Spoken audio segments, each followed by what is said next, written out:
નમસ્કાર, સ્વાગત છે આપનું મહામંથનમાં. હું છું આપની સાથે રાધા.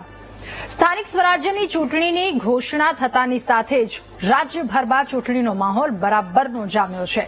ચૂંટણીનું રણશીંગું ફૂંકાતા જ પક્ષો દ્વારા મહેનત પણ એમના દ્વારા શરૂ કરી દેવામાં આવી. નળ, ડ્રેનેજ અને રસ્તા લોકો માટે પાયાની જરૂરિયાત છે અને નગરના લોકોની અપેક્ષા હોય છે કે ચૂંટાયેલા પ્રતિનિધિ અમને અમારી પાયાની જરૂરિયાત પૂરી પાડે. લોકો આ માટે જ વોટ આપે એવી અપેક્ષાઓ છે. પરંતુ આ અપેક્ષા શબ્દ એટલા માટે વાપરવો પડી રહ્યો છે, આ અપેક્ષા એટલા માટે કહેવું પડી રહ્યું છે કારણ કે કચ્છના રાપરથી આજે એક વિડીયો સામે આવ્યો છે જેમાં રૂપિયાની વહેંચણી કરવામાં આવી રહી છે. આ વિડીયો ઘણા બધા સવાલ સર્જી રહ્યો છે અને રૂપિયા આપીને લોકોને ફૂલના નિશાનનું બટન દબાવવાનું કહેવાઈ રહ્યું છે. ભાજપના પૂર્વ કાઉન્સિલર આ રૂપિયા આપી રહ્યા છે એવો આક્ષેપ કરવામાં આવ્યો છે. જો કે ત્યારબાદ આક્ષેપ પ્રતિ આક્ષેપનો મારો શરૂ થઈ ગયો. સાચું કોણ છે, ખોટું કોણ છે એ તો તપાસનો વિષય બનીને અહીંયા રહી ગયો છે. પરંતુ આ તમામની વચ્ચે સવાલો ઘણા બધા ઉઠી રહ્યા છે. સવાલ એ થઈ રહ્યો છે કે ચૂંટણી સમયે આવી લોભામણી જાહેરાત કરવામાં આવે છે તો શું આ જાહેરાતોથી મતદારોને રીઝવી શકાશે ખરા? મતદારોને રીઝવવા માટે રાજકીય પક્ષોના કાવા દાવા અહીંયા કેટલા યોગ્ય છે? રૂપિયા આપીને મતદારોને રીઝવવા માટેના પ્રયાસનું સત્ય આખરે અહીંયા શું છે? મફતની રેવડી કે જેના પર સુપ્રીમ કોર્ટે અગાઉ પણ ફટકાર લગાવી છે, સુપ્રીમ કોર્ટે ધોકો ઉચક્યો છે અને તેમ છતાં સુપ્રીમ કોર્ટના આ રેવડી પર ટકોર કરવી પડી છે. ફરી એકવાર આ પ્રકારની ઘટના સામે આવી છે. શું રાજકીય પાર્ટીઓની લાલચથી મતદારોના મન બદલાશે કે કેમ? સવાલો અનેક ઉઠી રહ્યા છે. આ તમામ સવાલોના જવાબ આજે મહામંથનમાં મેળવવાના પ્રયત્ન કરીશું.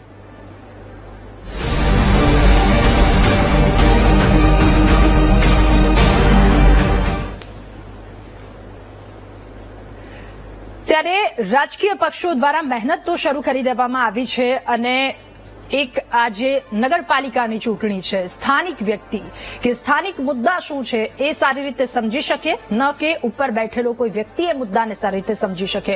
મતલબ જેટલું નજીકના વ્યક્તિ સારી રીતે સમજી શકે છે એટલું કોઈ જ ન સમજી શકે. પ્રજાની પરેશાની છે અને લોકો જનતા એના પર જ વોટ કરવાની છે. પરંતુ ક્યાંક સવાલ એવા ઉઠી રહ્યા છે કારણ કે અમુક જગ્યા પર રેવડી આપવામાં આવી રહી છે. અમુક જગ્યા પરનો એક વિડીયો, આજે કચ્છના રાપરનો વિડીયો, જેને સૌ કોઈના મનમાં સવાલ આખરે ઉઠાવી દીધા છે કે શું રાજકીય પક્ષો દ્વારા જે લાલચ આપવામાં આવી રહી છે, જે લોભામણી જાહેરાત કરવામાં આવી રહી છે, એ મતદારોના દિલને જીતશે અને ત્યારબાદ સત્તાના સિંહાસન પર બેસશે કે કેમ?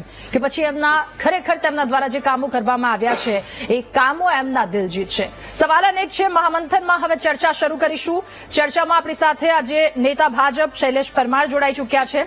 સાથે થોડી જ વારમાં પ્રગતિ આહિર, નેતા કોંગ્રેસ પણ આપણી સાથે જોડાશે. જીતુ જોબનપુત્રા, વરિષ્ઠ પત્રકાર પણ આપણી સાથે જોડાયા છે. રાજુ જુંજા કે જાગૃત મતદાર, તેઓ આપણી સાથે જોડાયા છે. હરેશ પંડ્યા, રાજકીય વિશ્લેષક પણ આપણી સાથે જોડાયા છે. આપ સૌનું સ્વાગત છે વીટીવી ન્યૂઝના મહામંથનના કાર્યક્રમમાં. શરૂઆત જીતુભાઈ જોબનપુત્રા આપનાથી કરવી છે. આપને પૂછવું છે કે મતદારોને રીઝવવા માટેના તમામ જે પ્રયાસો કરવામાં આવી રહ્યા છે, એક તરફ ચૂંટણીનો માહોલ અને પક્ષો દ્વારા તમામ એવી મહેનત કરવામાં આવી રહી છે, તો આ માહોલ વિશે આપનું શું કહેવું અને આ એક વિડીયો સામે આવ્યો એનો વિશે આપનું શું કહેવું?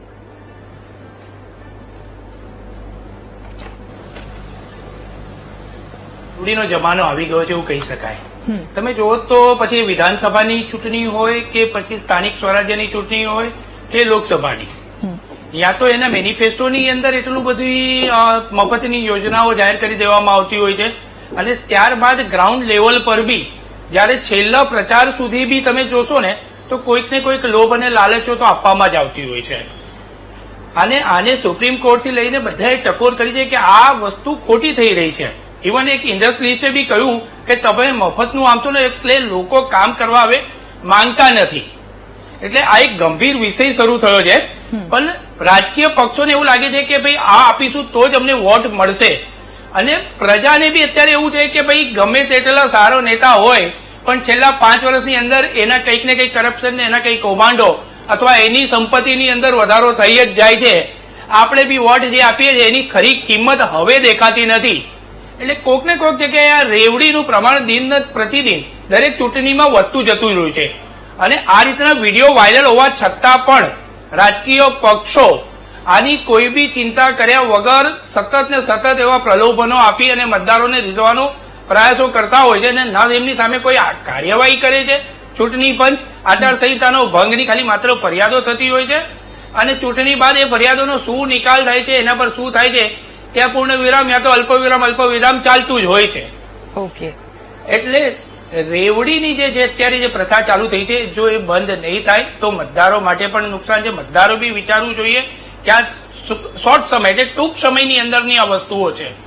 એટલે દરેક રાજકીય પક્ષો બી વિચારવા જોઈએ કે એમને કામના આધારે વોટ લેવા જોઈએ, ન કે રેવડીના આધારે. બિલકુલ સાચી વાત અને છે. આ રેવડીની અસર દેખાય જ છે. ઓકે ઓકે, હરેશ પંડ્યા આપણી સાથે છે, રાજકીય વિશ્લેષક. હવે એમને પૂછી લઈએ. હરેશભાઈ, ચૂંટણી સમયે આજે લોભામણી જાહેરાત કરવામાં આવી રહી છે. આ લોભામણી જાહેરાત જનતાના દિલ સુધી પહોંચી શકશે? શું એમને નિર્ણય બદલાવી શકશે? દાદાબેન, આ બહુ જૂનો મુદ્દો છે. લોકો આ પ્રકારની હવે એક રેવડી શબ્દ પ્રચલિત બની ગયો. એ ઉપરાંત ફ્રીબીઝ એવો શબ્દ અંગ્રેજીમાં પ્રચલિત બની ગયો. પણ નાના મોટા સ્વરૂપે આ બધું ચાલી રહ્યું છે. એક સમય એવો આવ્યો કે જ્યારે જાહેર સભાઓમાં પ્રેક્ષક તરીકે એમ લાવવા માટે માણસોને રૂપિયા અપાતા. એ પછી ચૂંટણીના આગલા દિવસે વહેંચણી થતી. આજે અમદાવાદના કેટલાક વિસ્તારોમાં એવું સંભળાતું હોય છે કે મતદારોને મતદાનના આગલા દિવસે રાત્રે ઘરના વોટ દીઠ ઘરના મુખ્ય વ્યક્તિને એમ રોકડા કરી આપતા હોય. એટલે કેટલુંક બહાર આવતું હોય છે, કેટલુંક બહાર નથી આવતું. પણ ખાસ કરીને પરા વિસ્તારોમાં આવું કંઈક બનતું હોય છે. એક સમય હતો જ્યારે કંઈક વસ્તુ આપવાનું ચલણ ખાસ કરીને આપણા દક્ષિણ ભારતમાં જોયું. એમ દક્ષિણ ભારતમાં ધોતી ને સાડી ને એમ એવા રિવાજો શરૂ થયા. એમ કરતા કરતા ટીવી સુધી બધું પહોંચી ગયું. અને એમ આગળ બીજા રાજ્યોમાં પણ આપણે જોયું અને છેલ્લે દિલ્હીમાં તો એની હદ થઈ ગઈ. અને એમ ઘણું બધું એ જાહેર કરવામાં આવી ચૂક્યું હતું, એ લોકો જાણે જ છે. એટલે આખું એ જે આ રેવડી કલ્ચર છે એ જાણે ઓફિશિયલ હોય એમ એવું એક વાતાવરણ ઉભું થયું છે. એક જે વર્ગ છે જે દેશમાં સારા કામો માટે કરવેરાના પૈસા પોતાની નિયતથી ચૂકવી રહ્યો છે, એ જ વર્ગને હવે એમાં આ બધા શંકા જાય છે કે એ શા માટે કરવેરા ચૂકવે છે.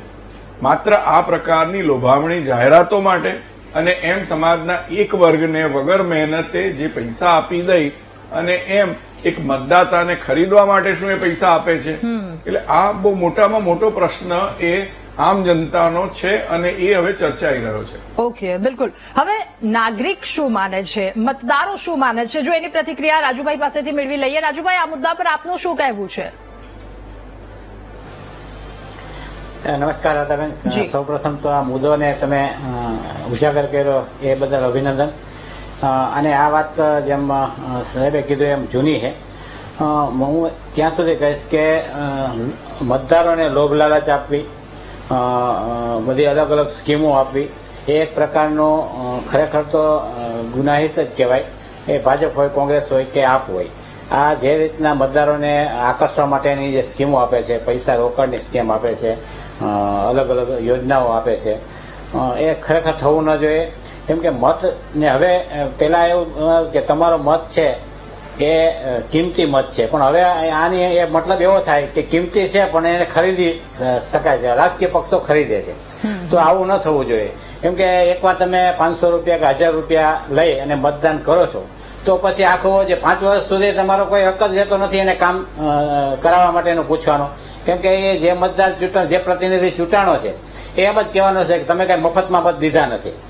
એટલે આ એક કલ્ચર જે થયું છે, રેવડી કલ્ચર, એ ખરેખર બંધ થવું જોઈએ. અને રાજકીય પાર્ટીઓએ પણ વિચારવું જોઈએ. એ કોઈ પણ હોય, ભાજપ હોય, કોંગ્રેસ હોય કે આપ હોય, એ જે રીતના એને મતદારોને લોભ લાલચ આપી અને જે એક પ્રકારનું વન ટાઈપ ઓફ આ મતની ખરીદી થાય છે, તો આ ખરીદી ન થવી જોઈએ.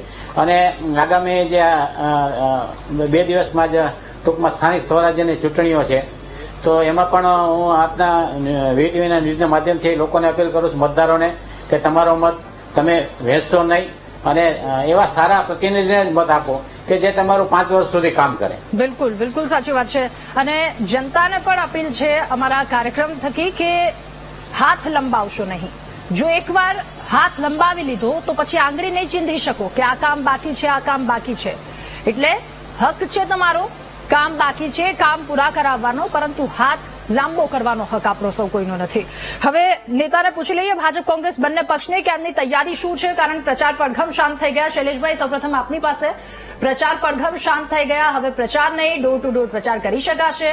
તમામની વચ્ચે આપની શું તૈયારી, કારણ કે કલાકો ગણાઈ રહ્યા છે હવે? ભારતીય જનતા પાર્ટીની વાત કરીએ તો જ્યારે ચૂંટણી આવતી હોય ત્યારે જ અમે કંઈ બહાર નીકળીએ અને બિલાડીની ટોપની જેમ ઉગી નીકળીએ, એ પ્રકારની અમારી પાર્ટી પણ નથી ને એ પ્રકારના અમારા નેતા પણ નથી ને એ પ્રકારના અમારા કાર્યકર્તાઓ પણ નથી. આ તો ભારતીય જનતા પાર્ટી છે એ માઇક્રો મેનેજમેન્ટ એટલે કેડર બેઝ પાર્ટી તરીકે પ્રસ્થાપિત થઈ છે. અમે એકાત્મ માનવવાદ અને પંચનિષ્ઠા અને રાષ્ટ્રવાદની રાજનીતિથી પ્રેરાયેલા લોકો છીએ. એટલા માટે અમે તો ચરે વેતી ચૂંટણી આવે અને કઈ અમે પ્રસાર કરીએ એવું નથી. આમાં માનો કે અમે, હું તો જિલ્લા પંચાયતના સભ્ય, સીધા આક્ષેપ, આપની તૈયારી શું છે? સીધા આક્ષેપ આપ તો કરી રહ્યા છો. એ જ વાત કરું છું. જિલ્લા પંચાયતના સભ્ય તરીકે કામ કર્યું છે એટલે ગામડાની અને નગરપાલિકા અને સ્થાનિક સ્વરાજની ચૂંટણીની શું સ્થિતિ હોય છે, કારણ કે એટલા માટે કે અમે જે તૈયારી કરી છે વિકાસની તૈયારી છે. અમે જે તૈયારી કરી છે અમારા સંસદ સભ્યો, ધારાસભ્યો આપેલી ગ્રાન્ટના આધારે જે વિકાસના કામો થયા છે એ કામોની તૈયારી સ્વરૂપે અમે કામ કરીએ છીએ. અમે જે તૈયારી કરી છે એમાં માત્ર ને માત્ર નરેન્દ્રભાઈના વિચારો અને જે અત્યાર સુધી કામો કર્યા છે, માનો કે શાળા પ્રવેશોત્સવ હોય, વાયબ્રન્ટ ગુજરાત હોય કે ચિરંજીવી યોજના હોય કે વનબંધુ યોજના હોય કે સાગર ખેડૂ યોજના હોય કે જ્યોતિગ્રામ યોજના હોય કે નર્મદાના નીર જે સૌની યોજના અને સુજલામ સુફલામ યોજનાના કારણે વિશ્વનું મોટામાં મોટું કેનાલ નેટવર્ક અને પાઇપલાઇન નેટવર્ક નાખવાનું કામ અમે કર્યું છે અને લોકોના ઘર સુધી નલ સે જલથી પાણી આપ્યું છે, ગટરો, રોડ, આ બધા જ વિકાસના કામ. અત્યારે રાધાબેન તમે 2 કિલોમીટર ચાલો તો વિકાસનું કામ ક્યાંક ને ક્યાંક થતું હોય, ગામડામાં જાવ તો પણ થોડુંક ચાલો એટલે વિકાસનું કામ થતું હોય છે. અને ગાંધીનગરથી અમદાવાદ આવીએ તો આપણે 20 મિનિટમાં આવી શકીએ છીએ. અને નાના બાળકના ગાલ જેવા રોડ કરવાનું કામ જયારે ભારતીય જનતા પાર્ટીની ડબલ એન્જિનની સરકારે કર્યું હોય એટલે અમારે ખાલી એટલું જ કરવાનું છે કે અમે કોઈ નથી કહેતા કે કોઈ ઉપર કોઈ હોય જ નહીં. અમારે તો હાઈકમાન્ડ પણ છે, અમે એ પ્રકારે કામ પણ કરીએ છીએ. અમારા દેવ દુર્લભ કરોડો કાર્યકર્તાઓ છે, એને લોકોની સમક્ષ ગયા છે. જે ઉમેદવારો છે એની પસંદગી અને ચયન પ્રક્રિયા જે કરી છે એ પણ જોવા જેવી છે. જયારે કોંગ્રેસમાં એ કઈ કશું હોતું જ નથી, પરિવારના સભ્યો ચૂંટણી લડી લે એવું અમારે નથી. અમારે તો કાર્યકર્તા કોણ જીતી શકે એમ છે, લોકોની વચ્ચે કોણ રહી છે. અને આજે પડધમ શાંત થયા છે, પરંતુ ડોર ટુ ડોર પ્રચાર થતો હોય છે. પરંતુ અમે પહેલા દિવસેથી જ અમે કહીએ છીએ કે અમે કોઈ ભજન મંડળી લઈને બેઠા જ નથી. અમે ભારતીય જનતા પાર્ટી છે, પક્ષ છે, પાર્ટી છે, એટલે અમે કરેલા કામો લોકો સમક્ષ લઈ જવાના છે. નરેન્દ્રભાઈ મોદીનું કામ હોય કે સજ્જન સરળ સૌમ્ય, કસાયેલા અને ઘડાયેલા મૃદુ પણ મક્કમ મુખ્યમંત્રી ભૂપેન્દ્રભાઈ પટેલની જે રીતે સરકાર ચાલે છે અને ડબલ એન્જિનની સરકાર છે, જે રીતે મોસાળમાં જમણ હોય ને મા પીરસતી હોય. હવે આખી સાંકળ છે રાધાજી, આખી સાંકળ છે. કેન્દ્રમાં ભારતીય જનતા પાર્ટી, રાજ્યમાં ભારતીય જનતા પાર્ટી, મહાનગરમાં ભારતીય જનતા પાર્ટી, જિલ્લા પંચાયતમાં ભારતીય જનતા પાર્ટી, હવે તાલુકા પંચાયતોની ચૂંટણી છે, નગરપાલિકામાં ભારતીય જનતા પાર્ટીની જાતિ નગરપાલિકા છે. અને આમાં પણ આવવાનું છે ને દૂધનું દૂધ અને પાણીનું પાણી થઈ જશે. હવે આમાં ક્યાંય કોંગ્રેસ દેખાતી નથી, કારણ કે એને જે ગાંઠો થઈ ગઈ છે એ ગાંઠો ખોલવામાં, સમાધાન કરવામાં, બધાને સાથે બેસાડવામાં તો ચૂંટણીનો ટાઈમ પૂરો થઈ ગયો. એટલે કોંગ્રેસ ક્યાંય પ્રચાર પ્રસાર કરવા નીકળી શકી નથી. ભારતીય જનતા પાર્ટીના ઉમેદવારે જે રીતે લોકોની સમક્ષ જઈ અને વાત કરી છે કે અમે આ કરીશું, આ કરવાના છે, અમારી નીતિ અને નિયત બંને સાફ છે, એટલા માટે લોકો અમને ચાહે છે. ઓકે, રોડના સવાલને લઈને આપની પાસે આવું શૈલેષભાઈ, પરંતુ એ પહેલા પ્રગતિબેન પાસેથી જાણી લઈએ. પ્રગતિબેન, ચૂંટણીના કલાકો ગણાઈ રહ્યા છે, આપની શું તૈયારી? કોંગ્રેસ પક્ષે જેવી રીતે ઇલેક્શન ડિક્લેર થયું એ પહેલા પણ કોંગ્રેસ પક્ષે શક્તિભાઈ, અમારા મુકુલ વાસનિકજી, અમિતભાઈ ચાવડા અને અમારા તમામ સંગઠનના પ્રમુખો અમે લોકો જિલ્લા લેવલની મુલાકાત લીધેલી હતી. જ્યારે ઇલેક્શન ડિક્લેર થયું એ પહેલાની પણ વાત કરું તો જિલ્લા લેવલે એ મુલાકાત લઈ અને નક્કી કરેલું હતું કે તમે લોકો નક્કી કરો આ વખતે કે તમારા એરિયામાં કોણ ફેમસ છે, કોને લોકો ચાહે છે, એવા વ્યક્તિને આપણે ટિકિટ આપીએ અને આવનારી સ્થાનિક સ્વરાજની ચૂંટણીઓમાં આપણે એ લોકોને ટિકિટો આપશું. અને અમે એવી જ રીતે કર્યું. જ્યારે ઇલેક્શનની જાહેરાત થઈ પછી દરેક જિલ્લામાંથી અમે જિલ્લા પ્રેસિડેન્ટ અને જે અમારા સંગઠનના લોકો હતા એમને બોલાવ્યા અને બધાની સહમતિથી જે લોકલ લેવલે લોકોએ જે કેન્ડિડેટ સિલેક્ટ કરીને અમને આપ્યા એ કોંગ્રેસ પાર્ટી એમના ઉપર મોહર લગાડી અને અમે ટિકિટોની વહેંચણી કરી અને એ પછી પણ અમે કન્ટિન્યુઅસ અમારા તમામ જે નેતાઓ છે એમણે અલગ અલગ એરિયાઝ પસંદ કરી અને સ્ટાર પ્રચારકની યાદી પણ બહાર પાડી અને જે લોકો કામ કરે છે અને તમામ સંગઠનોને કામની વહેંચણી કરી અને અમે લોકોએ અમારું કામ કર્યું છે. પહેલી વાત એ છે કે કોંગ્રેસની શું તૈયારી હતી. બીજી વાત હું શૈલેષભાઈને કહીશ કે જે પેલી ગાલ જેવા રોડની વાત કરતા હતા, તમારે યાદ કરાવવું છે કે પેલો વિકાસની વાત કરતા હતા, વિકાસ ખાડામાં જાય, વિકાસના આખા ખાડાની અંદર ગાડી જતી રહી વિકાસમાં. આપણે લોકોએ અહીંયા બેસીને જ ડિબેટો કરેલી છે રાધાબેન, અમે લોકોએ આ જ વીટીવીના માધ્યમથી ડિબેટો કરેલી છે કે એક આખી ગાડી છે રસ્તામાં ઘૂસી જાય છે, એવો વિકાસ આપણે જોયો છે.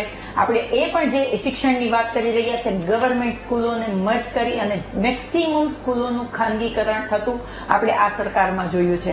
મને આજે આશ્ચર્ય થાય છે કે આપણે નગરપાલિકાની ઇલેક્શનમાં પણ એ લોકોએ નરેન્દ્રભાઈ મોદીના ચહેરાને સામે મૂકવો પડે છે, પોતાના કામનો રેપો લઈ અને લોકોની સમક્ષ જઈ નથી શકતા. શૈલેષભાઈ કહે છે કે કોંગ્રેસ ક્યાંય દેખાતી નથી.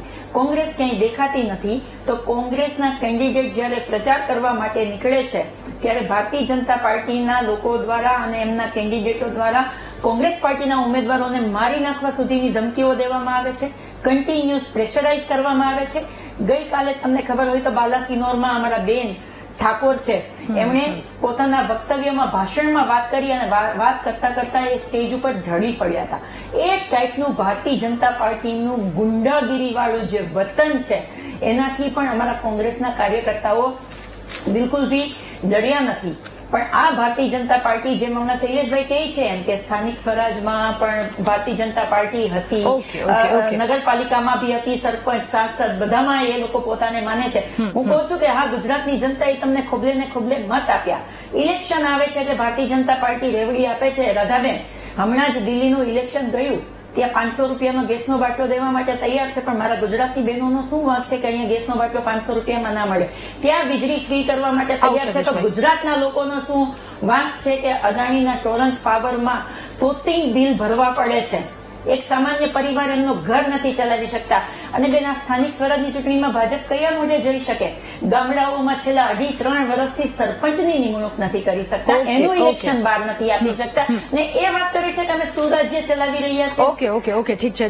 શૈલેષભાઈ, આક્ષેપ લાગ્યો છે, સાથે આજનો એક વિડીયો જે વાયરલ થયો છે એ વિડીયોમાં પૈસા આપવામાં આવી રહ્યા છે, કહેવામાં આવી રહ્યું છે કે ફૂલના બટન ઉપર ક્લિક કરજો, અને એ પણ કહેવામાં આવી રહ્યું છે કે એ વ્યક્તિ ભાજપનો જ પૂર્વ વ્યક્તિ હતો. આક્ષેપ આ તમામ થઈ રહ્યા છે રેવડીને લઈને. હા, જે રેવડીની વાત મારા બેન પ્રગતિબેને પણ કરીને આપનો પણ પ્રશ્ન એ જ છે. માનો કે ખેડૂતોના ખાતામાં 2,000 રૂપિયા નાખી અને વર્ષના 6,000 રૂપિયા નાખવા, તો શું તમે એને રેવડી કહો છો? માનો કે અંત્યોદય જે પરિવારો છે એને મફત અનાજ આપવું, કે એના પરિવારમાં ક્યાંય કોરોના પછી જે પરિસ્થિતિ બની છે ને એમાં ગામડાની સ્થિતિ બગડી છે, એમાં ક્યાંય એમને મદદરૂપ થવું, તો એને શું ગરીબોને કંઈ આપવું, તો એ રેવડીની વાત છે. એટલે સહાય કરી ઇલેક્શન વખતે જે આપવામાં આવી રહ્યું છે એ રેવડી શબ્દ છે. ઇલેક્શન વખતે હું તમને એ જ કહેવા માંગુ છું કે ઇલેક્શન વખતે તમે રેવડીઓ આપો છો, બાકી સરકારનું કામ જ હોય છે. બિલકુલ, એ સહાય પ્રગતિબેન, હું તમારી વચ્ચે નથી બોલ્યો. પ્રગતિબેન, પ્રગતિબેન, હું વચ્ચે નથી બોલ્યો. મારી વાત પૂરી થાય એટલે તમે બોલપેન લાવ્યો તો લખજો. મેં તમારું બધું લખ્યું છે. હું એમ કઉ છું, પોરબંદરના કુતિયાણામાં એમ કે છે કે અમારા કાર્યકર્તા નીકળ્યા છે અને ચૂંટણી લડે. પોરબંદરના કુતિયાણામાં કોંગ્રેસ ક્યાં છે? એક વાત. બીજું, એમ કેતા હતા ગુંડાગીરી ને વધી ગઈ. હવે ભાઈ, કચ્છમાં ઇફલા શેઠનું રાજ હતું, સુરતમાં મોહમ્મદ સુરતી હતા, પોરબંદરમાં અહીંથી કાયદો વ્યવસ્થાની હદ પૂરી થાય છે એવા બોર્ડ લાગ્યા હતા. અમદાવાદમાં લતીફ 4 જગ્યાએથી લડતો તો રાજુ રિસાલદાર વડોદરાથી દાદાગીરી ચલાવતા હતા. આ બધા દાદાગીરી કોના વખતમાં ચલાવતા હતા એ પણ આપણે જોવું જોઈએ. ગુંડાગીરી નાશ કરવાનું કામ અમે કર્યું છે. ગામડાઓમાં જે અમે ખેડૂતના દીકરા છીએ, ખળામાં અમારી માંડવી પડી હોય ને એ પરબારા લઈ જતા હતા, અમારે કઈ બોલાતું નતું. એ પરિસ્થિતિમાંથી બહાર લાવ્યા છે પ્રગતિબેન. પૈસા તમારા આપવામાં આવી વખતની આ રહ્યા છે. પરિસ્થિતિ પરથી. અને બીજું કે હમણાં સરપંચની નિમણૂક નથી કરતા એવી વાત કરતા હતા. અરે પ્રગતિબેન, કાશ્મીરમાં પણ સરપંચોની નિમણૂકો ભારતીય જનતા પાર્ટીની સરકાર આવ્યા પછી થઈ છે ને કાશ્મીરમાં પણ ભારતના ઝંડાનું લાલ ચોક ઉપર ધ્વજવંદન થાય એ દિવસો પણ આપણે જોયા છે ને જોવા મળ્યા છે. ઓકે, ઠીક છે. કહેવાનો મતલબ ગામડાને 24 કલાક 3 ફેજ વીજળી આપવાનું કામ પણ ભારતીય જનતા પાર્ટીએ કર્યું છે. ગામડામાં પાણી આપવાનું કામ પણ ભારતીય ચલો, જનતા એ તો પાર્ટીએ એ તો કર્યું છે. કામ છે. ગામડાને જો ભેગું કરવા જનતાએ માટે કોઓપરેટિવ સેક્ટર એને પણ શૈલેષભાઈ, મજબૂત મારી વાત કરવાનું કામ સાંભળો. કર્યું. શૈલેષભાઈ, લોકોએ જ્યાં ત્યાં બેસાડ્યા છે, તમારા ઉપર વિશ્વાસ મૂક્યો છે, તમારા કામને આધીન જ મૂક્યો છે, એ 100%ની સાચી વાત છે. પણ લોકોએ બેસાડ્યા છે તો પછી લોકોનું કામ કરવું પડશે. આ વાત પણ એક સ્વીકારવાની ખૂબ વધારે જરૂર છે. હરીશભાઈ, ફરી એકવાર આપની પાસે કે જે આ પાર્ટીઓ દ્વારા જે પ્રયાસ કરવામાં આવી રહ્યા છે, શું એનાથી લોકોના મનમાં કોઈ બદલાવ લાવી શકાશે? રાજુભાઈ, હું આપની પાસે આવું છું, પરંતુ પહેલા સરનો જવાબ લઈ લઈએ. આમાં રાધાબેન બે પક્ષ પડે છે, એક ચૂંટણી પહેલાનો ને એક ચૂંટણી પછીનો. આપણે ત્યાં ચૂંટણી વખતે મત મેળવવા માટે ₹1 જે વેચવામાં આવે છે એક બાબત બને છે, અને બીજું જે રેવડી કલ્ચર જેને આપણે કહ્યું છે કે ચૂંટણીમાં એવા વચનોની વહેંચણી કરવી અને વચનો આપવા અને એ વચનના આધારે પછી બધાને રેવડી આપવી. એટલે અલ્ટિમેટલી એમ આ બે ભાગની વાત આપણે અલગ અલગ કરવી જોઈએ. એક જે વિકાસના નામે અથવા તો વિકાસમાં તમે રાહતોના નામે રેવડી વહેંચો છો, એમ કરદેતાના પૈસાની વહેંચણી કરો છો, અને બીજું એ છે કે તમે મત ખરીદો છો. એટલે આ બે વસ્તુને થોડી અલગ રીતે જોવાની જરૂર છે. ઓકે, તો આ મત ખરીદવામાં આવી રહ્યા છે, એના પર આપનું શું માનવું? એટલે મત ખરીદવા માટેની બાબત તો એકદમ એમ કહેવાય ને કે સાવ છેલ્લી કક્ષાની કહી શકાય. એટલે લોકો પોતે વેચાઈ રહ્યા છે અથવા તો વેચાઈ રહ્યા છે, અને એમ લોકો પોતે પૈસા લઈ અને મત આપે છે. એની સામે લોકો પોતાનો અધિકાર ગુમાવે છે. એટલે મતદાતા પોતે પૈસા લઈ લે છે, એની સામે પછી હવે અપેક્ષા નથી રાખી શકતા અમે આને પૈસા લઈ લીધા, અને હવે એમ કેટલીક વાર તો એવું પણ બને છે કે ફેમિલીની અંદર એક એનો જે મુખ્ય વ્યક્તિ હોય એ બધાના પૈસા લઈ લીધા હોય અને ફેમિલીમાં જ પછી મતદાન ન કરતા હોય એવા કિસ્સાઓ બનતા હોય છે. પણ મૂળ બાબત એ છે કે મતદાતાએ પોતે જાગૃત થવાની જરૂર છે કે આ એના જ પૈસા એને મળી રહ્યા છે. કોઈ ખિસ્સામાંથી તો આપતું નથી, કોઈ દયાદાન તો કરતું નથી, અને એમ મતદાતાએ પોતે જાગૃત થવાની જરૂર છે કે આ દેશના નાગરિક તરીકે જો એ વિકાસ ઈચ્છતો હોય, જો એને એ પ્રકારના કામો ઈચ્છતા હોય, એની જરૂરિયાતો સંતોષવી હોય, તો એને મત આપવો જોઈએ. નહીં કે એક સમયના રોકડા જે કંઈક આપતા હોય એ ચપટીક રૂપિયા લઈ અને પોતાનો મત વેચી દેવો. બિલકુલ, એ બહુ જ મહત્વની વાત કહી છે. અને મતદારોને પણ એક અપીલ કરી દઉં છું. એક સિમ્પલ આખું સર્કલ અહીંયા સર્જાઈ જાય છે કે પહેલી વાત તો તમારા ખિસ્સાના પૈસા તમારા હાથમાં આવે છે, અને જો તમે હાથ લંબાવીને પૈસા લઈ લીધા તો તમે હક ગુમાવી બેસો છો કે અહીંયા આ કામ બાકી છે, આ કામ તમારે કરવાનું છે. Yes, exactly. બિલકુલ બિલકુલ, એ તમે હક ગુમાવી બેસો છો. પછી તમે ફરિયાદ કરવા ત્યાં નથી જઈ શકવાના કે આ કામ બાકી છે, આ કામ બાકી છે, કારણ કે ઈમાન વેચી દીધું છે. એ જે તે વ્યક્તિની જવાબદારી છે. તમે એક વોટ આપશો, એ વ્યક્તિ તમને તમારું કામ કરીને આપશે, પરંતુ ક્યાંક ઈમાન વેચાઈ ગયું છે. લોકો અહીંયા સતર્ક થવાની જરૂર છે. રાજુભાઈ, જે આપ શું કહી રહ્યા હતા? જે ખરેખર ભાજપને અને કોંગ્રેસના લોકોએ વાત કરી, પોતપોતાના પક્ષો રજૂ કર્યા, પરંતુ જે મુદ્દાની વાત છે કે એના માટે તો નાગરિકોએ અને મતદારોએ જાગૃત થવાની જરૂર છે. એ પક્ષ રાજકીય પાર્ટીઓ તો પોતાનો પક્ષ રજૂ કરે અને લોભ લાલચ પણ આપે, પરંતુ મતદારોએ લોભ લાલચ લેવી ન જોઈએ. કામને ધ્યાને લઈ, કેવો પ્રતિનિધિ છે, વિકાસને ધ્યાને લઈ અને મતદાન કરવું જોઈએ.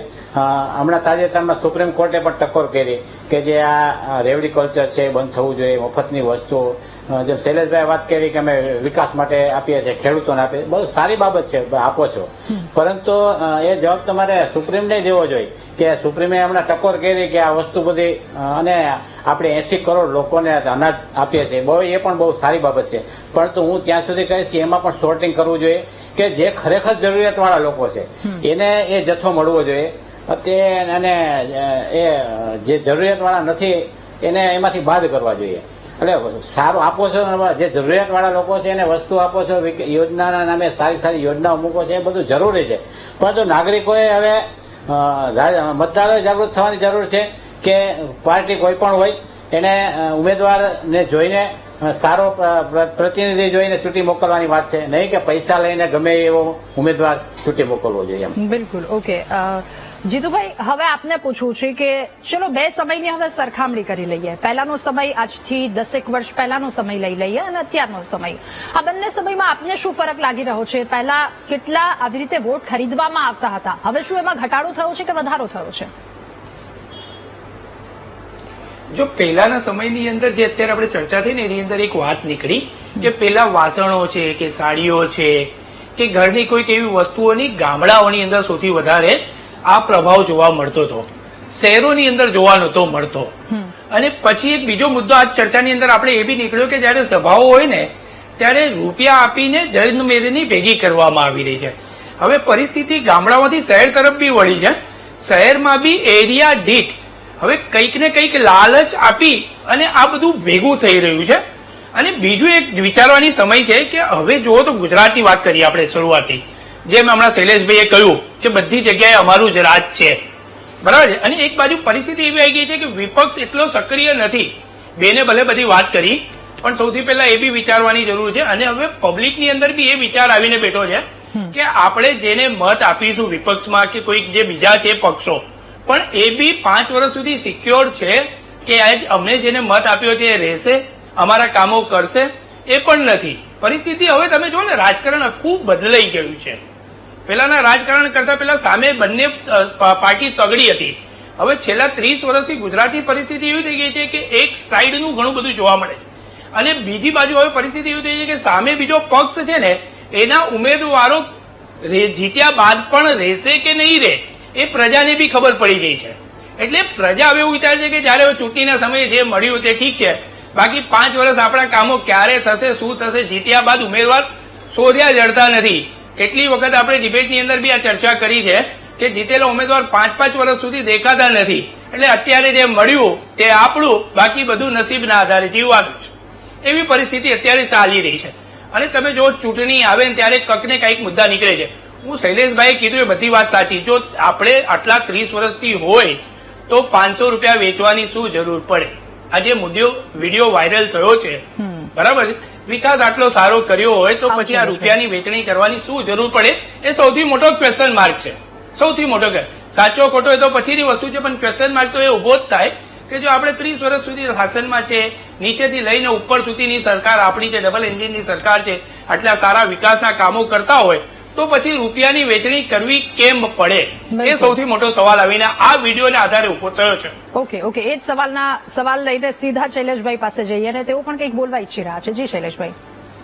રાધાજી, પેલા તો રૂપિયા, વસ્તુ, સાડી કાંઈ પણ આપી અને કોઈને મતદારોને ભોળવવા એ ચૂંટણી પંચ, જે ગુજરાત રાજ્યનું ચૂંટણી પંચ હોય કે ઇલેક્શન કમિશન ઓફ ઇન્ડિયા હોય, એ જેને કહેવાય ને કે ભાઈ આચાર સંહિતા જે છે એનો ભંગ છે. અને જે પ્રકારની કામગીરી આવી કરે છે એ ભારતીય જનતા પાર્ટીના આગેવાન હોય, ઉમેદવાર હોય કે કોંગ્રેસના ઉમેદવાર હોય, એનાથી મતલબ નથી. ચૂંટણી પંચ તો સ્વાયત્ત સંસ્થા છે, પારદર્શક કામ કરે છે. એમાં ભાજપના કાર્યકર્તા કે ઉમેદવારે આવું કર્યું હોય તો પણ ખોટું છે, કોંગ્રેસના ઉમેદવારે કે કોઈ આવું કર્યું હોય તો પણ ખોટું છે. વાત રહી કોંગ્રેસની કે કોંગ્રેસમાં જે પ્રકારનું કામ કરે છે, તો કોંગ્રેસને ભારતીય જનતા પાર્ટી, રાધાજી, એમાં ફેર એટલું છે કે ભારતીય જનતા પાર્ટીમાં ઉમેદવારનું ચયન થાય, 10-15 લોકો ટિકિટ માગે અને એમાંથી એકને આપે ને બીજા બધા રહી જાય, આવી પરિસ્થિતિ થાય. અને કોંગ્રેસમાં શું હોય? કોંગ્રેસમાં પહેલી બેઠક થાય ને, એ મારા બેન પ્રગતિબેન જાણે છે, પહેલી બેઠકમાં કોંગ્રેસના પ્રદેશ પ્રમુખ શું જાહેરાત કરે ખબર છે?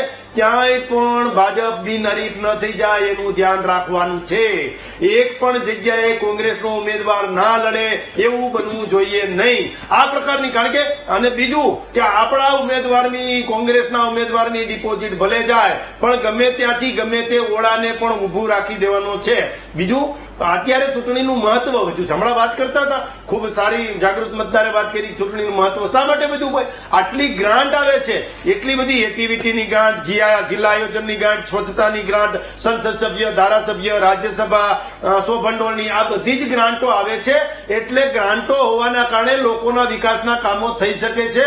પ્રગતિબેન આહિર અને એના વડવા જયારે આમાં સત્તામાં હતા ને ત્યારે ક્યાંય ગ્રાન્ટ આવતી નહોતી અને સરપંચ જે બને ને એને 2-3 વીઘા શૈલેષભાઈ. જમીન ઓછી થતી હતી, એટલે પછી સરપંચમાં જવાનું બધાએ બંધ કરી દીધું. આ તો ભલું થાય નરેન્દ્રભાઈ મોદીનું કે એમણે ગામડામાં નાણાં પંચની ગ્રાન્ટ ને હમણાં મેં બધું કીધું એ તમામ પ્રકારની ગ્રાન્ટો આવવાના કારણે ગામડું સદ્ધર થયું ને સરપંચને કઈક કામ કરવાનો મોકો મળ્યો છે. શૈલેષભાઈ સવાલ એ જ જે પૂછ્યો હમણાં એનો મને એક ટૂંકમાં અને બહુ જ સરળ ભાષામાં શબ્દમાં જવાબ આપી દો. 500 ની નોટ શું કામ આપવી પડે છે? મેં ફરીથી કીધું છે ને ફરીથી પાછો કહું છું કે કોઈએ રૂપિયાની વેચણી કરવી એ યોગ્ય નથી. તો આ ચૂંટણી મુદ્દામાં પંચની તપાસ આચાર થવી જોઈએ. સંહિતાનો ભંગ થાય છે અને એ ભંગ થાય એ નહીં, વ્યાજબી આપ નથી. માનો છો કે આ આમાં ઘટના ભાજપનો ધૃણાસ્પદ વ્યક્તિ હતો? ઘટના છે.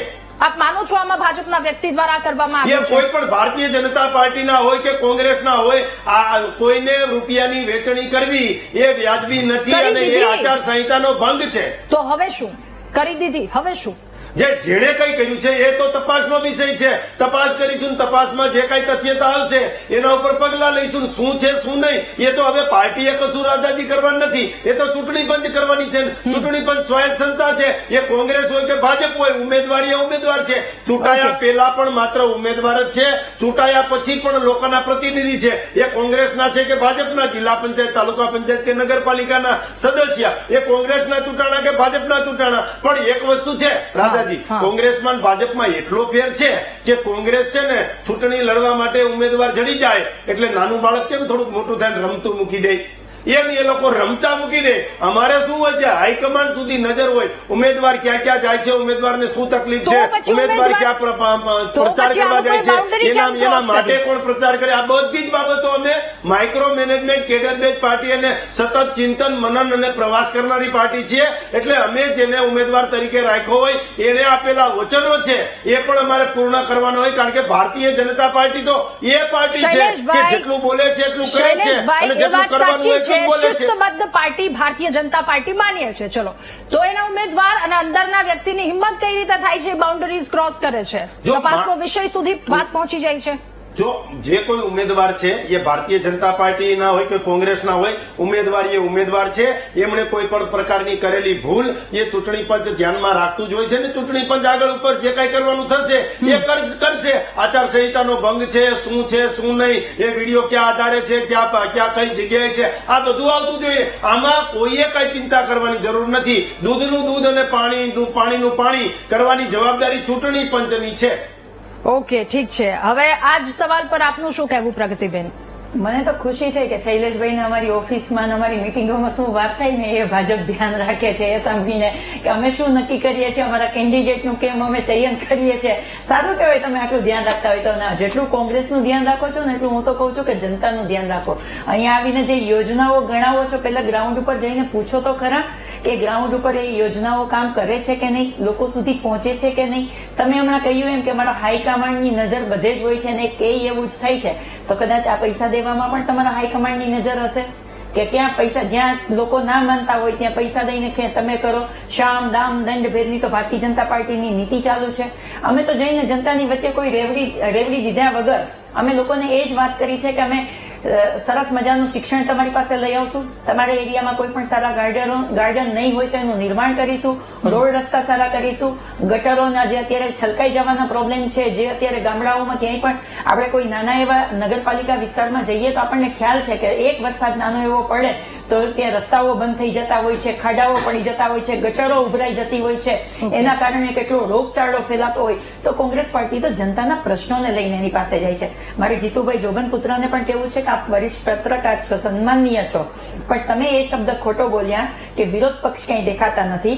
જેવી રીતે ભાજપનું પેજ જોવાનું રાખો છો એવી રીતે કોંગ્રેસનું પેજ પણ જોવાનું રાખો તો આપને ખ્યાલ આવશે કે કોંગ્રેસ અત્યારે જય બાપુ, જય ભીમ, જય સંવિધાન પ્રોગ્રામ લઈ અને લોકોના તાલુકા લેવલે લોકોની મીટિંગ કરી રહ્યા છે અને જનતા આપમેળે આવી અને ત્યાં બેસે છે અને એ પ્રોગ્રામમાં હાજરી આપે છે. એની સાથે સાથે અમારા તમામ નેતાઓ છે જનસંપર્ક કરી રહ્યા છે. એટલે કોંગ્રેસ ક્યાંય નથી ને ક્યાંય દેખાતી નથી ને આવા કોઈ પણ ભારતીય જનતા પાર્ટી આપતા હોય કે કોઈ બીજા પણ આવા નિવેદનો આપતા હોય તો એને એકવાર કોંગ્રેસ પાર્ટી શું કરે છે.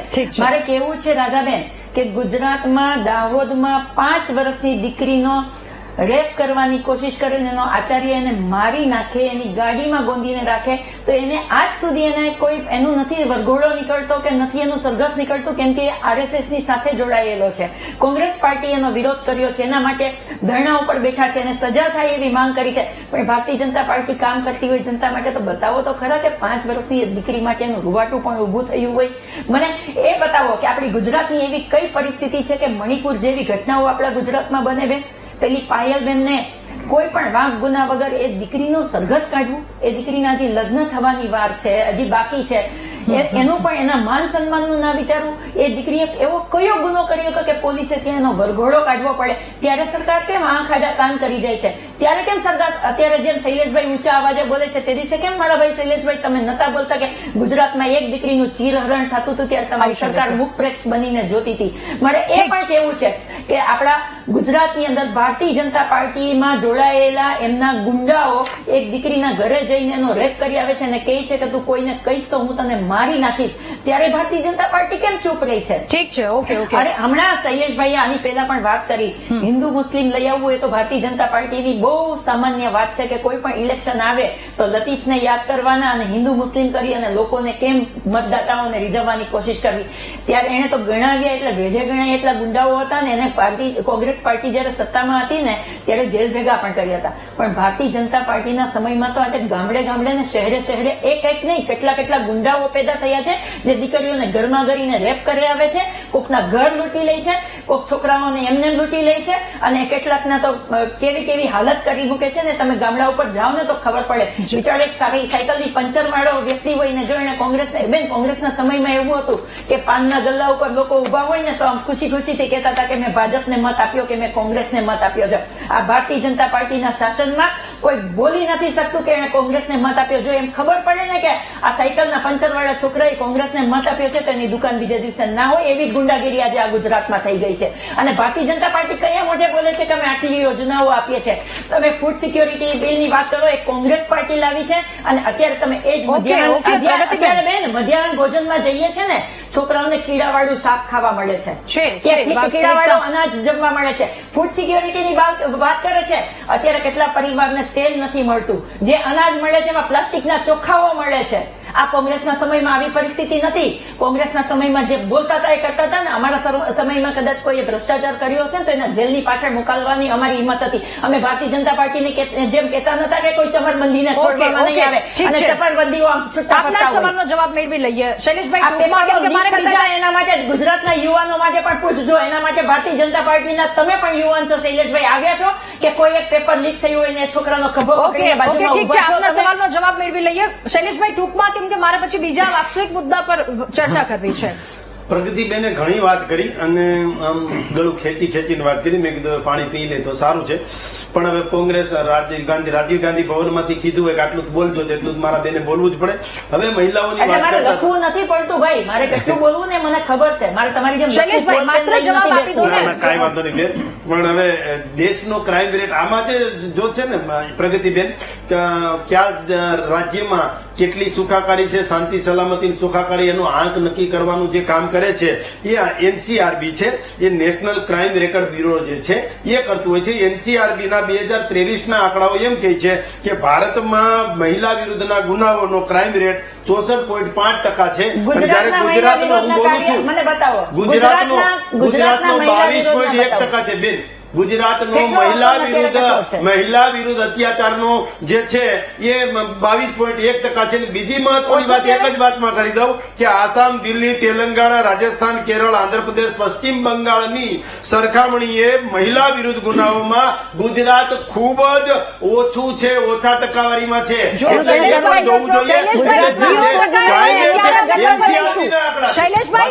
શૈલેષભાઈ 0% હશે ને ત્યારે અમે ગર્વ લઈશું.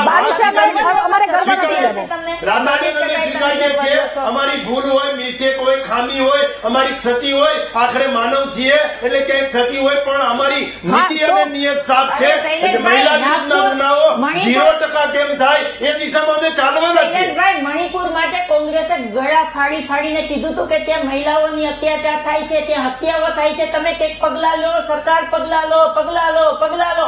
સરકારે પગલા ના લીધા, છેલ્લે રાષ્ટ્રપતિ શાસન લગાવવું પડ્યું. તમારી સરકાર ટોટલી ફેલ છે ને ત્યાં દેખાય છે કે મણિપુરમાં દીકરીઓને નરેન્દ્ર કરીને એમના વરઘોડા કાઢે, રાષ્ટ્રપતિ ત્યાં શાસન સરકાર હત્યાઓ લગાવશે, થતી હોય. કેન્દ્ર ત્યાં તમે સરકારને સ્વીકારો કે અમિતભાઈ અમિતભાઈ શાહ શાહનું પણ ગૃહમંત્રી ત્યાં પદ ગયા હતા ને જે કાંઈ કરવાનું છે છે, રાજીનામું દેવું જોઈએ કે કર્યું. રાષ્ટ્રપતિ શાસન કર્યું છે, લગાવવું બેન, પડે. કર્યું. કોંગ્રેસ છેલ્લા 8 મહિનાથી ગળા ફાડી ફાડીને કહે છે કે તો મણિપુરની સામે કોંગ્રેસને ધ્યાન તો આપો. રાજનીતિ કરી હોય ને બેન. અરે રાજનીતિની રાજનીતિ વાત કેમ નથી, થાય જનતા એ જોવે છે. દિશામાં ચાલે. આજે ખેડૂતોનું જનતા શું થાય જોવે છે એ છે. નહીં. ખેડૂતો, આજે જનતા વેપારીઓ, જોવે છે. દલિતો, આજે પીડિતો, ગુજરાત- શોષિતો, હમણાં 16 વંચિતો, તારીખ- આનું હમણાં શું 16 થાય છે એ તારીખનું નહીં. મતદાન કે થશે. રાજનીતિ ક્યાં થાય તમારે છે? પૈસા વેચવા ક્યારે નીકળવું પડે?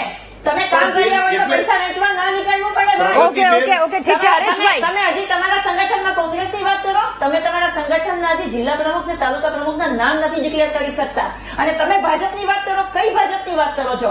મૂળ જે અટલ બિહારી વાજપેયીજીની ભાજપ હતી એની વાત કરો, કે મોદી શાહની ભાજપ વાત કરો છો, કે કોંગ્રેસથી ભરાઈ ગઈ છે 89% એ ભાજપની વાત કરો છો? તમે મારી પાસે મીઠી મીઠી વાત કરો. કોંગ્રેસના ઘરમાં શું થાય છે ને જોવા કરતા પોતાના ઘરમાં જો, કે પોતાના ઘરમાં કોંગ્રેસમાંથી આવેલાને ટિકિટ દઈને જીતાડવા પડે, મંત્રી બનાવવા પડે, અને તમે લોકો ત્યાં ખુરશી સાફ કરતા ઓકે, રહો ઓકે. છો. મને એવું લાગે પ્રગતિબેન ને હજી દિલ્હીમાં 2-0-0 આવ્યા ને એની કળ હજી વળી અમે નથી, ગયા ઉતરી વખતે નથી. 0-0 હતા. મને અમે મને નથી. અમારો વોટ એટલે હજી શેર ઉતરી વધ્યો નથી છે. ભાઈ. બેન, અમે તમારો વાંક જનતાને નથી. મજબૂરીમાં નથી કોંગ્રેસ આવતા. હજી આ સદમામાંથી સંસદ જનતાને લૂંટવાનું કામ નહીં, કર્યું. કોંગ્રેસ આ સદમામાંથી બહાર નથી આવી. દિલ્હીમાં જે ગ્રાઉન્ડ 0-0 થઈ ગયું ને એ સદમામાંથી હજી તમે બહાર નથી આવ્યા. જો, એવું તમારી પહેલી વાત વાત તો- ઉપરથી લાગી પહેલી વાત તો એ થાય બેન, આ મજબૂરી બોલે છે, ચૂંટણીમાં હાર જીત હોય. અભિમાન બોલે છે ને, ચૂંટણીમાં જનતા હાર બોલે જીત છે. હોય બેન, એમાં વાંધો ના, એમાં શું થઈ ગયું? હા, પણ અમે પણ એ જ કહીએ, પણ જીતીને આવી મદની ના બતાવાય, જનતાના અને કામ કરાય. આ જિલ્લા તાલુકા અને જે ગ્રામ પંચાયતો ને આ જે ચૂંટણી નગરપાલિકાઓની છે એમાં પણ 95% ઉમેદવારો ભારતીય જનતા પાર્ટીના ચૂંટાવાના છે, અને એમાં અમુક જગ્યાએ તો તમે ઉમેદવાર એટલે તમે નક્કી કરી રાખી દીધું, શક્યા બધું નહીં સેટ કરી બેન. રાખ્યું, હવે એટલે એક કહો છો કે 55% કોંગ્રેસમાં તમારે તમારે કેવું જીતવાના જોઈએ? છે, હે ભાઈ? ઠીક તમે છે. સેટ કરી રાખ્યું છે?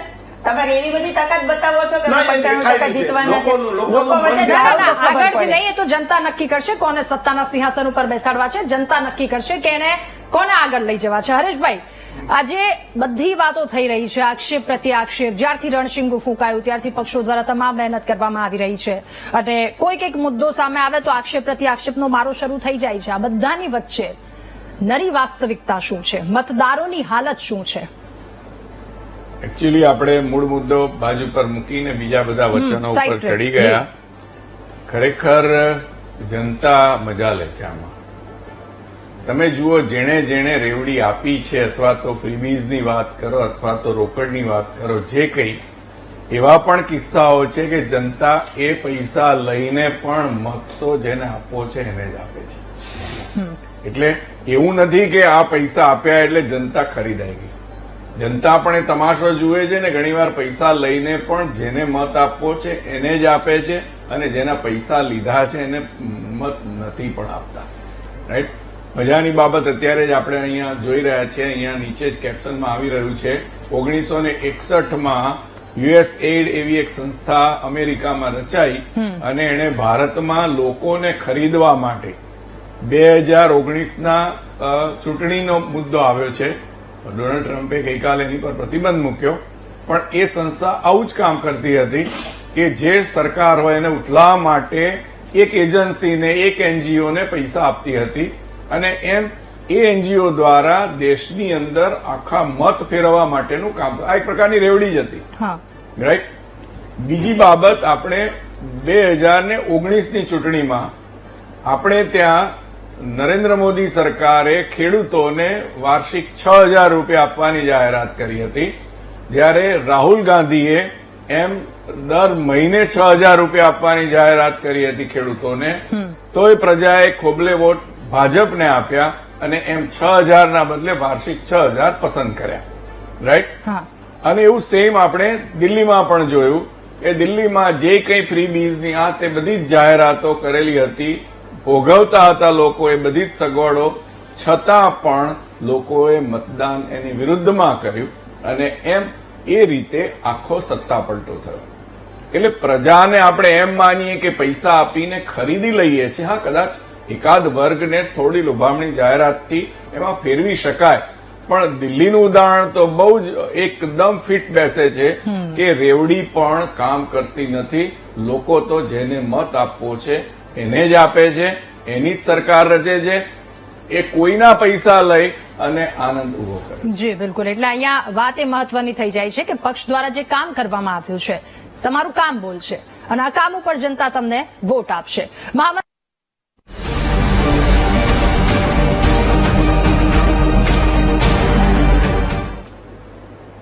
Welcome back. ચૂંટણીનું રણશીંગું ફૂંકાયું અને ત્યારબાદ કેટલા એવા વિડીયો સામે આવ્યા, કેટલી એવી વાતો સામે આવી, લાલચ આપવામાં આવી રહી છે ક્યાંક ને ક્યાંક, અને તેનાથી શું મતદારોના મત ફરશે, એમના મન ફરાવી શકાશે કે કેમ? આ સવાલ પર આપણે ચર્ચા કરી રહ્યા છે. ચર્ચાનો દોર આગળ વધારીશું. રાજુભાઈ પાસે હવે સીધા જઈએ.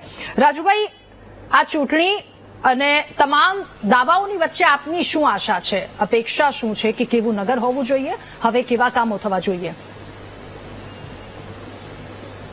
એક તો મેડમ એ વાત કરીશ કે જે બેઠકો બિનહરીફ થાય છે એ બિનહરીફ ન થવી જોઈએ ને શાંતિપૂર્ણ માહોલમાં ચૂંટણી થવી જોઈએ. કેમ કે ક્યાંક ને ક્યાંક સામેના ઉમેદવારોને લોભ લાલચ આપી અને બેઠકો બિનહરીફ કરવામાં આવે છે, એટલે કે મતાધિકાર, લોકોનો મતાધિકાર છીનવવામાં આવે છે.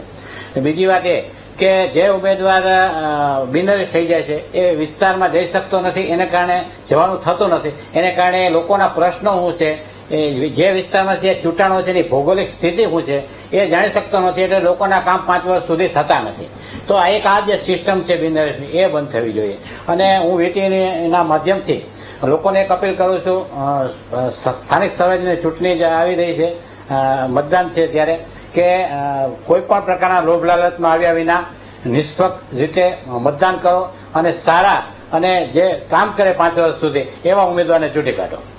ઓકે, ઠીક છે. જીતુભાઈ, આપ સતત લોકોની વચ્ચે અત્યારનો માહોલ શું દેખાઈ રહ્યો છે, લોકો શું કહી રહ્યા છે? જો અત્યારે એટલું જ જોઈએ ને, અમે સ્થાનિક સ્વરાજ્યની જયારે નગરપાલિકાની ચૂંટણીઓ હોય ને એટલે એટલો મોટો માહોલ તો જોવા ન મળે, બરાબર છે.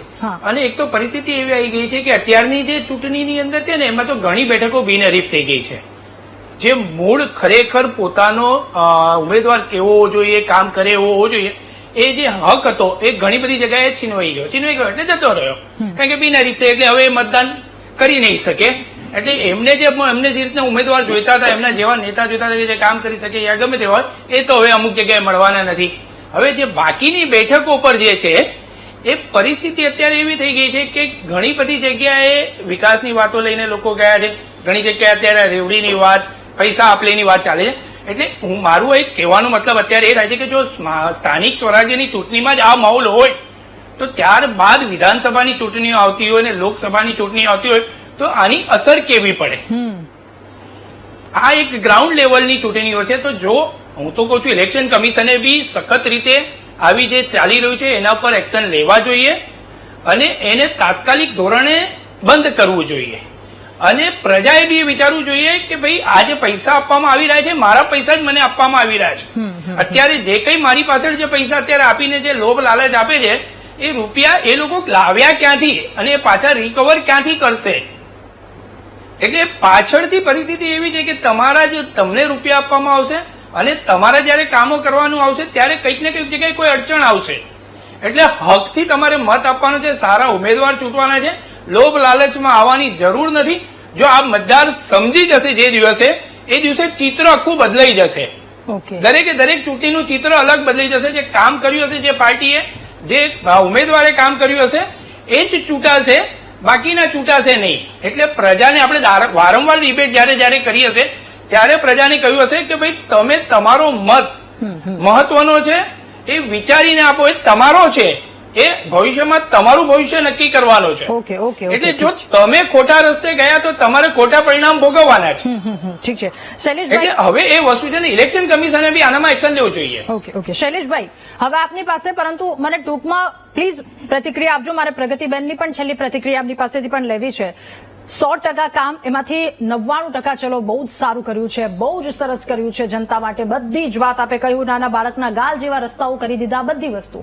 પણ હજી ક્યાંક જોડીમાં નાખીને લોકોને લઈ જવા પડી રહ્યા છે. બાકીના જે ટકાઓ છે એને લઈને હવે શું કામ કરવામાં આવશે? તો અમે તો પંડિત દીનદયાળજી અને શ્યામા પ્રસાદ મુખર્જીએ કહેલી વાત છે એને વળગી રહીએ છીએ કે ચલો જલાય દીપ જહાં અભી ભી અંધેરા હે. અમે એમ નથી કહેતા કે અમે બધું જ કામ કરી દીધું, ઢોળું રૂપાળું ને બધું ફૂલ પ્રૂફ થઈ ગયું. ના ના, હજુ ઘણા કામ કરવાના બાકી છે ને. આ બધી પ્રક્રિયા તો ચરે વેતી સતત ચાલતી પ્રક્રિયા છે.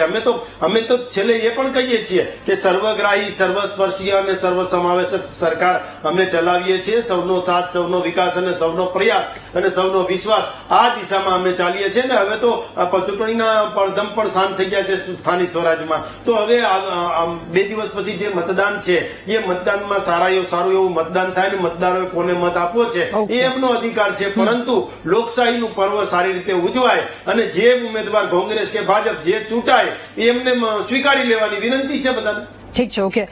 પ્રગતિબેન, 2015નો માહોલ જ્યારે ચૂંટણી હતી ત્યારનો એકદમ અલગ હતો. 2017માં થોડુંક અઘરું પડ્યું હતું. આ તમામની વચ્ચે હવેની ચૂંટણી 2020 પછીનો માહોલ આખો બદલાઈ ગયો છે. હવે આપની તૈયારીની સાથે સાથે જનતાને શું અપીલ છે અને વિપક્ષ તરીકે આવ્યા તો અને જો પક્ષ તરીકે આવ્યા તો એક સૌથી વધારે મજબૂત રીતે આગળ વધવા માટે આપની શું તૈયારી? હું જનતાને તો એક જ અપીલ કરું છું, જેમ હરીશભાઈએ કહ્યું અને આગળના ઘણા બધા વક્તાઓએ કહ્યું છે કે એ જે તમને મતનો અધિકાર મળ્યો છે ને રાષ્ટ્રપતિને પણ એક જ મતનો અધિકાર હોય એવી રીતે તમને મળ્યો છે. તો બહુ સારી રીતે મતદાન કરો અને લોકોને સમજાવો કે તમારા હકમાં શું છે, તમારા હક માટે કોણ લડી રહ્યું છે, તમારો અવાજ કોણ ઉઠાવી રહ્યું છે. એકવાર તમે મતદાન મથક સુધી પહોંચો અને કોઈ ત્યાં તમને દબાવે ધમકાવે તો એનો ખુલીને વિરોધ કરો અને પણ મતદાન કરવા સુધી તમે જાઓ. અને કોઈ પણ લોભ લાલચમાં આવ્યા વગર, કેમ કે પછી 5 વર્ષ તમારે ભોગવવાનું છે. એટલે એ અને બીજી વાત કે કોંગ્રેસ સત્તામાં આવશે તો કોંગ્રેસે કહેલા કામ તો ચોક્કસથી અમે કરીશું જ. અને અત્યારે અમે વિધાનસભામાં વિરોધ પક્ષમાં બેઠા છે તો ત્યાં તો અમારો અવાજ છે એ ઉઠાવવાની જ છું. પણ મારે ખાલી ગુજરાતના માધ્યમથી અને ભારત દેશના માધ્યમથી મારે એક નરેન્દ્રભાઈ મોદીને પણ કહેવાનું છે કે ઇન્દિરાજી એક એવા હતા કે જયારે અમેરિકા આપણી સામે આંખ કરતું હતું ને ત્યારે પરમાણુ પરીક્ષણ કરી અને ભારતની તાકાતને બતાવી હતી. તમે ખુદ એવું કહો છો કે મારું 56 ઇંચની છાતી છે.